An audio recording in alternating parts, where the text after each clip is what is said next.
नमस्कार दोस्तों, मेरा नाम है एडवोकेट सुभाष। आज हम बात करेंगे यदि अपन राजस्थान में कॉन्ट्रैक्टर लाइसेंस लेना चाहते हैं तो उसके संबंध में क्या क्या अनिवार्यताएं हैं, क्या क्या एलिजिबिलिटी है और किस तरह से आप रजिस्ट्रेशन की प्रक्रिया अपनी पूर्ण कर सकते हैं, उस संबंध में आज बात करेंगे।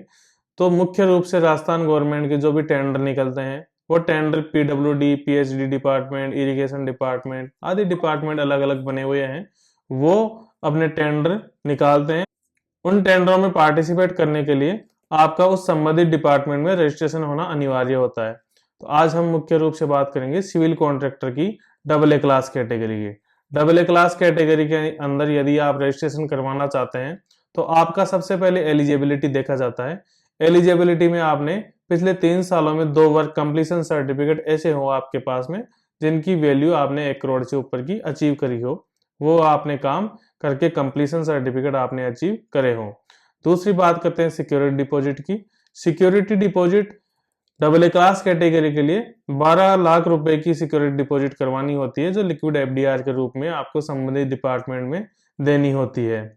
उसके अलावा रजिस्ट्रेशन फीस इसमें 45,500 रुपए की होती है। यदि आप उसी डिपार्टमेंट के टेंडर में पार्टिसिपेट करना चाहते हैं जिसमें आपका रजिस्ट्रेशन है तो उसमें आपको ईएमडी कंसेशनली 0.5% की जमा करवानी होती है टेंडर में पार्टिसिपेशन के लिए। और यदि अन्य डिपार्टमेंट में जिसमें आपका रजिस्ट्रेशन नहीं है उसमें यदि आप टेंडर में पार्टिसिपेट करना चाहते हैं तो आपको 2% की ईएमडी जमा करवानी होती है। आगे अपन बात करते हैं रजिस्ट्रेशन के संबंध में आवश्यक डॉक्यूमेंटों की। आवश्यक डॉक्यूमेंट जो प्रोप्राइटर पार्टनरशिप फर्म या कंपनी है तो उसके जो मेन की मैनेजरियल पर्सन है, डायरेक्टर, प्रोप्राइटर या पार्टनर्स, तो उन सभी पार्टनर्स की केवाईसी डॉक्यूमेंट, फर्म के KYC document, MOA, AOA, partnership deed, certificate of incorporation, MSME certificate, BRN, ये सब रजिस्ट्रेशन सर्टिफिकेट आपको चाहिए। जीएसटी सर्टिफिकेट आपको चाहिए, जीएसटी की रिटर्नें आपको चाहिए।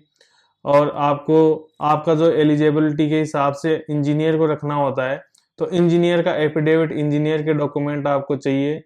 उसके अलावा प्लांट एंड मशीनरी जो आपको रिक्वायर्ड बेसिक इक्विपमेंट्स है, उन इक्विपमेंट्स के आपको एक कंप्लीट डॉक्यूमेंट ओनरशिप प्रूफ के साथ में आपको चाहिए इसमें देने के लिए। और अन्य कई साल के एफिडेविट है, वो सब बन करके आपकी एप्लीकेशन कंप्लीट होती है।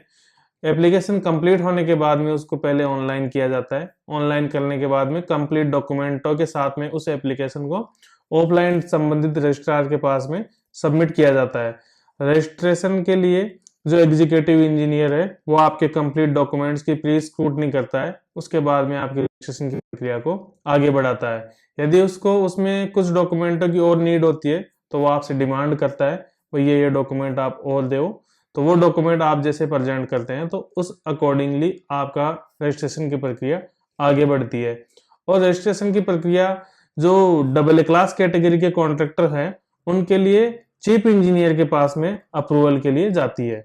और संबंधित डिपार्टमेंट जैसे आपने पीडब्ल्यूडी में रजिस्ट्रेशन करवाना है तो पीडब्ल्यूडी डिपार्टमेंट का चीफ इंजीनियर ही आपकी रजिस्ट्रेशन की एप्लीकेशन को फाइनली अप्रूव करता है। अप्रूव होने के बाद में आपका पीडब्ल्यूडी या संबंधित डिपार्टमेंट का रजिस्ट्रेशन सर्टिफिकेट आपके पास में आ जाता है और आप अकॉर्डिंगली जो आने वाले टेंडर हैं उनमें पार्टिसिपेट करके और टेंडर वगैरह अचीव आप कर सकते हैं।